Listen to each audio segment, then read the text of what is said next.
வணக்கம் என் அன்பு மக்களே. இன்றைக்கி நான் ஒரு டேஸ்டியான கொத்தமல்லி சட்னி தான் செஞ்சேன். அதை தான் இப்போ உங்களுக்கு அப்லோட் பண்ணியிருக்கேன்.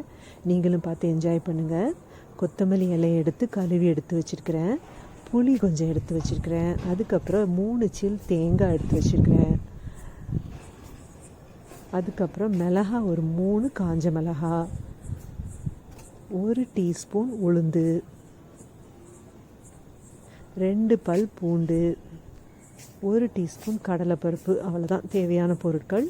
இனிமேல் ஸ்டவ்வில் ஒரு பேன் வச்சுட்டு எண்ணெய் ஊற்றிட்டு அதில் கடலைப்பருப்பையும் உளுந்தையும் ஆட் பண்ணி லேசாக வறுத்துக்கிறேன். வறுத்ததுக்கப்புறம் நான் எடுத்து வச்சுருந்த கொத்தமல்லி இலை எல்லாத்தையும் உள்ளே ஆட் பண்ணுறேன். அதையும் லேசாக வறுத்துக்கிறேன். ஸோ அதுக்கப்புறம் நான் எடுத்து வச்சுருக்கிற புளி, காஞ்ச மிளகா, பூண்டு எல்லாத்தையும் உள்ளே ஆட் பண்ணுறேன். அதையும் ஒரு 2 நிமிஷம் நல்லா வறுத்து எடுத்துக்கலாம்.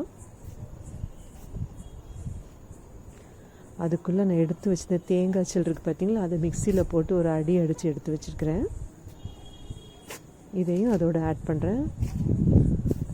தேங்காய் ஆட் பண்ணதுக்கப்புறம் ஒரே 1 நிமிஷம் வறுத்தா போதும். அவ்வளோதான், என்னோடய தேங்காய் கொத்தமல்லி சட்னி முடிஞ்சுது. கொஞ்சம் உப்பு ஆட் பண்ணிக்கிறேன். அதுக்கப்புறம் இது எல்லாத்தையும் எடுத்து ஒரு தட்டில் போட்டு கொஞ்ச நேரம் ஆற விடலாம்.